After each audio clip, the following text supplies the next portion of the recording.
Did you know that there's one single thing that you can do to profoundly and positively change your life and how you feel about it? You may have heard me talking about raising your frequency resonance, but how does that actually affect your life? And why is it especially important right now? In this episode, we're talking about what it means to raise your frequency resonance and the incredible changes you can experience in your life when you do. And after the discussion, we get to the most important part of this episode. The group frequency calibration at the end is where the frequency work happens and where change actually occurs. So be sure to listen to that. Without releasing distortion patterns targeted by the GFC, the change you want will be more difficult to attain because you haven't addressed the root of the issue. My name is Karen Cheong, and today in Mastering Your World Through Frequencies, we're discussing what the heck is raising your frequency resonance. You know, we want to talk about raising your frequency resonance. Yeah. This cracks me up, right? Because there's a scene in this movie, Kung Fu Panda. It's animated, and it's a Kung Fu master. He has to take on this super clumsy panda. I mean, this panda is overweight. He breaks everything. He's noisy. You know, he's your worst nightmare if you're a Kung Fu master, right? And every time I think of raising your frequency resonance, I think of this because he's had a day with this panda and he can't handle it anymore. So he's going outside under his favorite tree in nature, and he closes his eyes and he's, I am peace. I am peace. And just as he starts, of course, the clumsy panda's banging, dropping, and singing. And he pans back to the master, and the master's, I am peace. You know, and he's doing this. And every time I see raising your frequency resonance, I'm imagining myself like, I'm going to raise it. You know? But nothing happens. It's like, how do you raise your frequency resonance? Yeah. I mean, Yeah. you know, is there a special training? Well, there is actually. Right. So, how do you raise your frequency resonance? What does that mean? Okay. So, in the movie with the master who's trying to declare that he's peace, and he's so far from peace because he's so irritated with this noisy, clumsy panda that's only creating more and more irritation. He's actually not raising his frequency resonance because he's resisting what's happening. So he's in resistance. Of course he is. He's irritated, right? I mean, he's trying to find tranquility, he's trying to find peace under his tree, he's trying to go into meditation, and this thing in his external reality seems to be pressing in on him in a way that he can't escape. Yeah. From my perspective, actually, he's getting heavier, his distortion is being triggered. Right? He is in resistance to what's happening around him. So he needs to release his resistance so he can come into a state of more neutrality and be with all that noise and use that noise and the distraction to actually drop him further into his meditation. Oh, like to strengthen? Yes, exactly. So instead of being distracted by it and irritated by it, use it as a tool to go, okay, how much deeper can I go in the midst of this chaos? Yes, exactly. Yeah, and how neutral can I be in the face of what looks like a lot of distraction and a lot of noise and a lot of whatever happening around me. So instead of trying to ignore it and try to make your environment perfect through control, like making the panda go away, is actually to use the noise of the panda to be like, okay, well, this is happening. Why am I in resistance to this? Okay, what in it about this do I feel like, why are my control patterns up? Why do I feel like this is so annoying? Right? So it's to scan yourself for those distortions that cause you to resist what's happening. Another question could be, why am I being triggered? Yeah, why am I being triggered? What's being triggered? Yeah. Okay, yeah. Yeah. Okay. So why is this so aggravating to me? Okay? So to me, to answer your question, it's like, how do you raise your frequency resonance?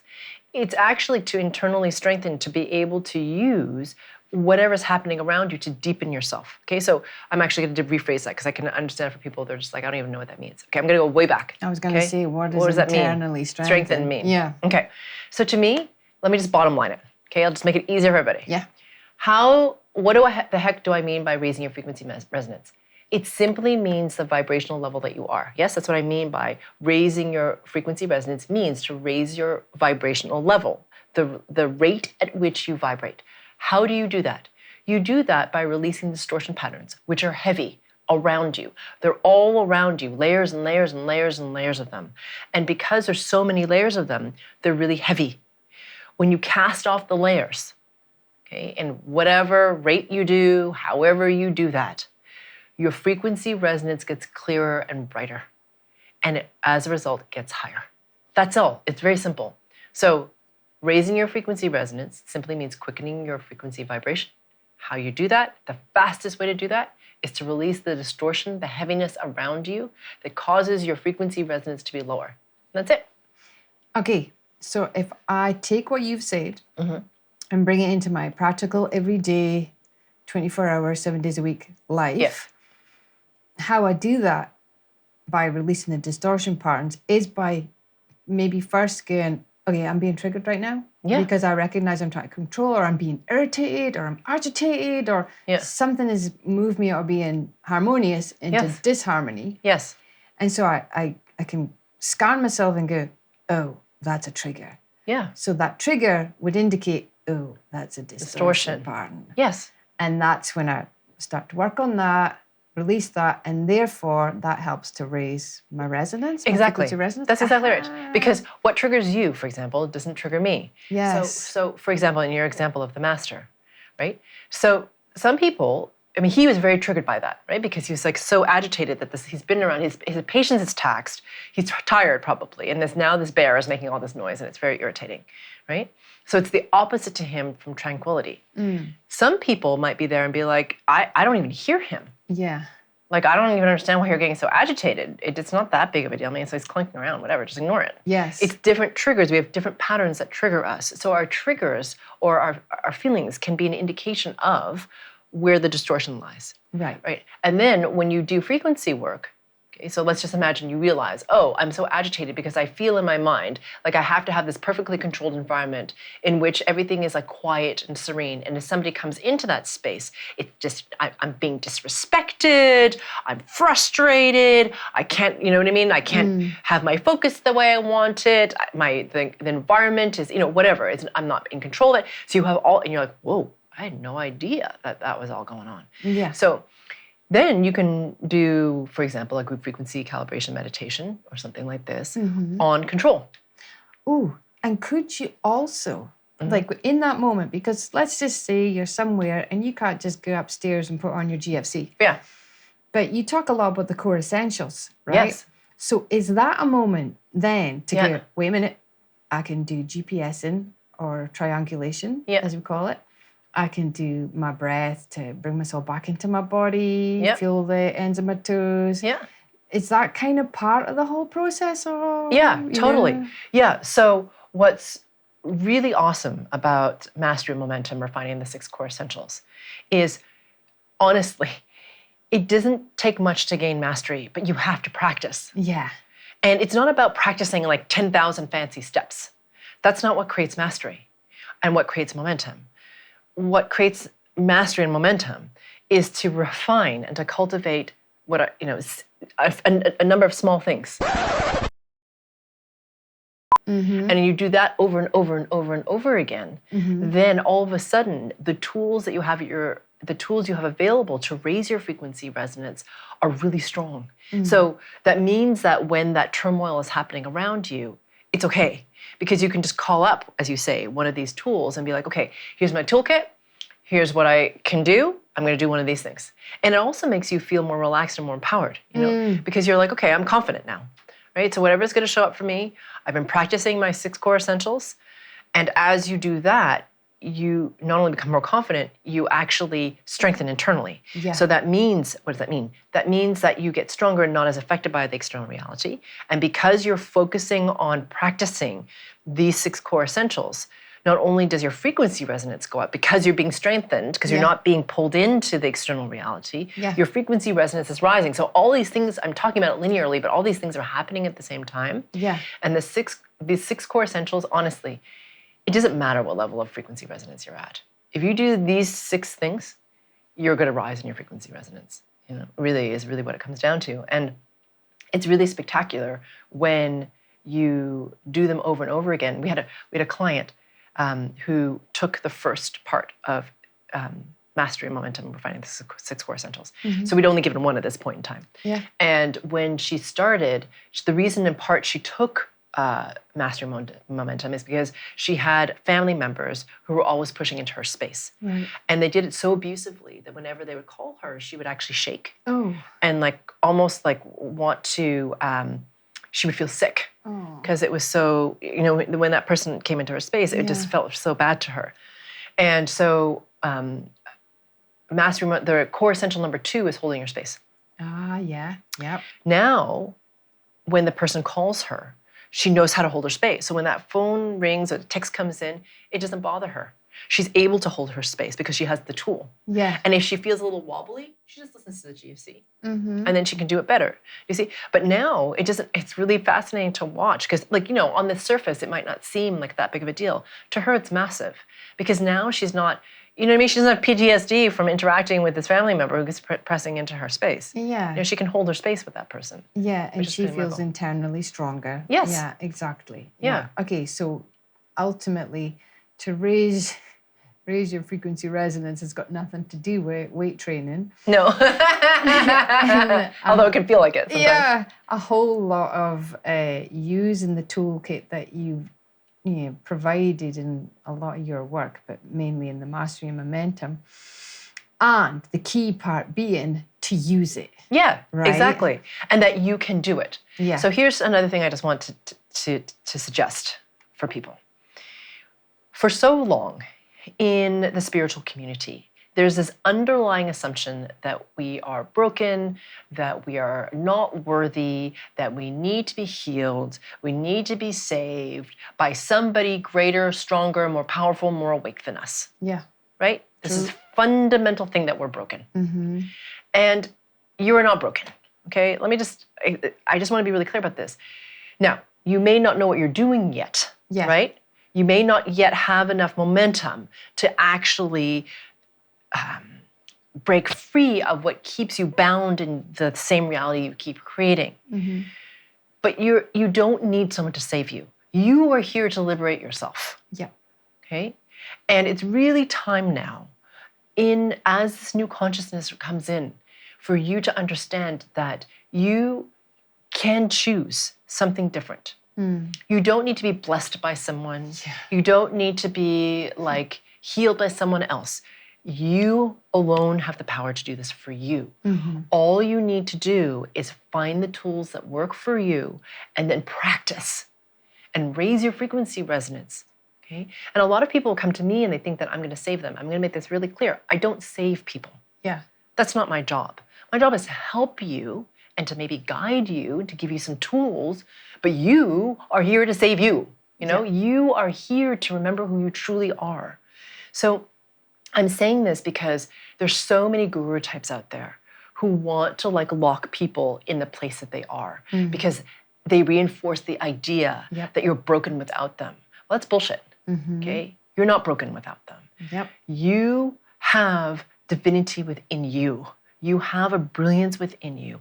All you need to do is cultivate it and to release the programming that you're unsavable or you're somehow not worthy in some way and you have to do something different.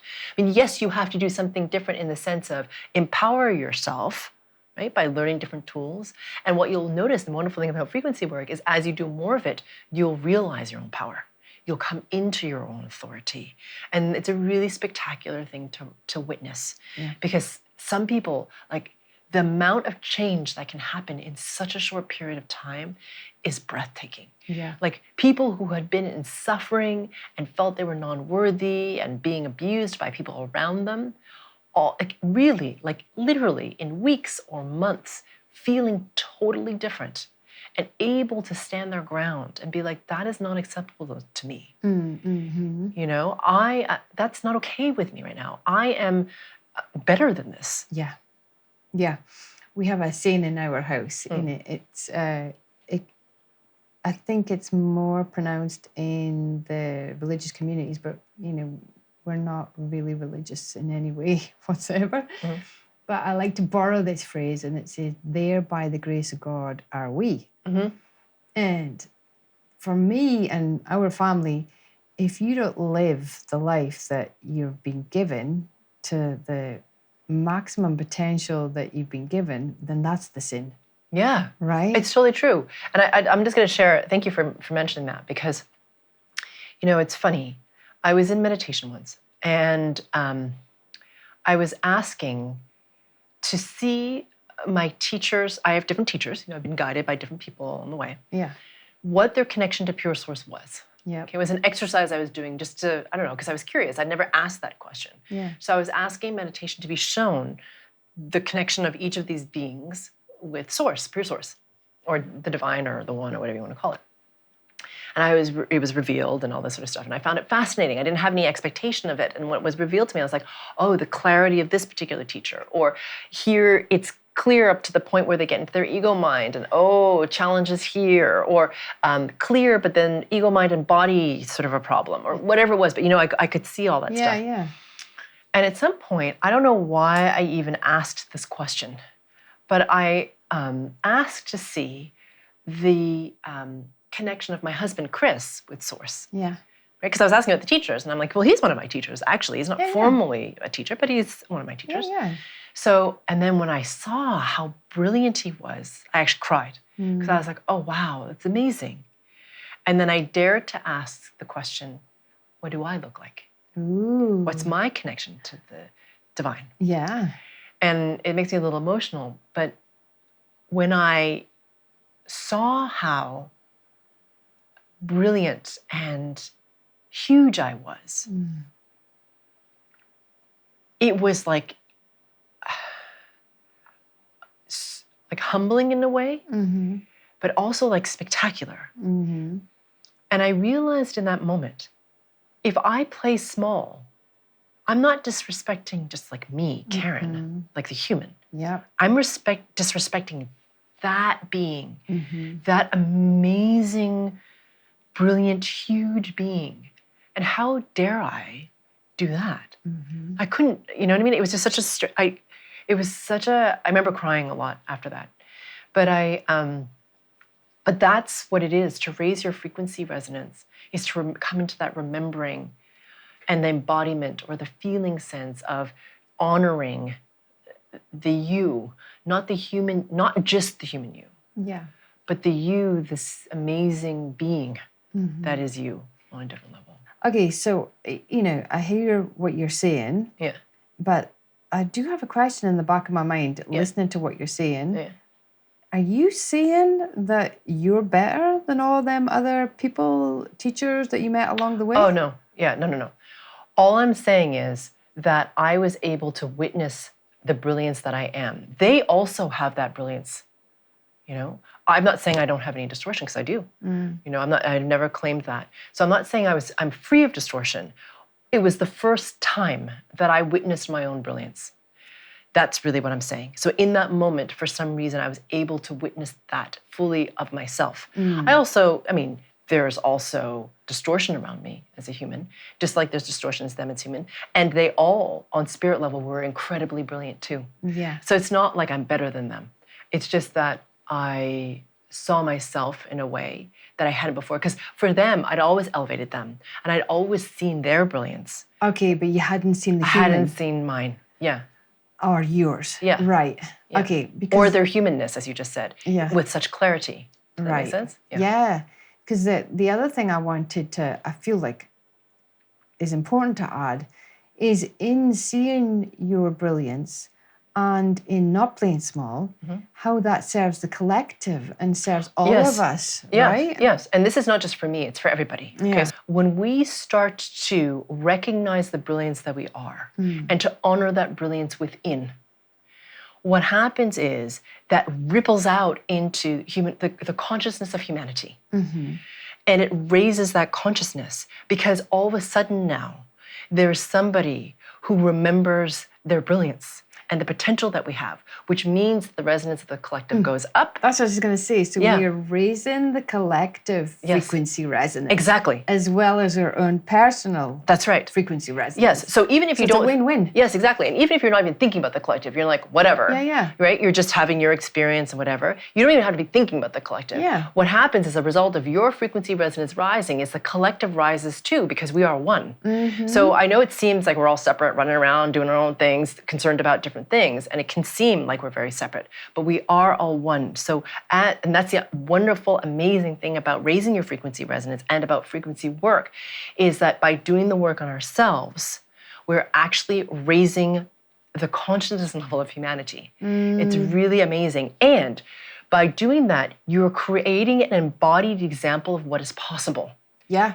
So for somebody who's struggling, who doesn't know what it feels like, you might not even meet them. Like you might not know who it is that you're impacting, but because you exist in the field as an example of a higher frequency resonance, they too have something to entrain to, which will rise, which allows them to rise more easily, more quickly. That also ripples out into the field. And now we've got an exponential thing happening where consciousness starts to rise. It's really spectacular. And we have a very human example of that. When I used to be a runner, and I remember the days way back when they said, there's no way you could break. Oh, the 4-minute mile. Right? Yeah. No way. And then one guy does it. Yeah. And now everybody's doing it. Yeah. Right? It's true. I mean, they're doing marathons in sub 2 hours now. It's kind of insane. And not even just in our species, the 100 monkey. Yeah. One monkey learns how to do it, not even related, not even on the same island. 99 other monkeys somehow figure out how to do it. Exactly. All at the same time. Yes, exactly. So this is all about those reflections of the oneness that we all are. And so when you work on yourself and your frequency resonance rises because you choose to release your distortion patterns, to be accountable to yourself, to then release those distortion patterns on the physical, mental, emotional level, not only are you liberating yourself, not only are you liberating your lineage, you're liberating humanity's consciousness by allowing it to rise. So it's really amazing. So raising your frequency resonance, I guess, is many things. Yeah. And it's experienced on the individual level and on the collective level as well. Let's rise together. Yeah. So for those of you who are now stoked and want to raise your frequency resonance, please listen to the Group Frequency Calibration meditation associated with this episode. That is where the work happens. This discussion is super helpful and interesting to listen to. However, the work happens when you listen to the GFCs. So if you'd like to gain more momentum, please listen to that GFC. And if you've been enjoying this episode and have been noticing your own frequency resonance rising, please share how you're noticing that in the comments below.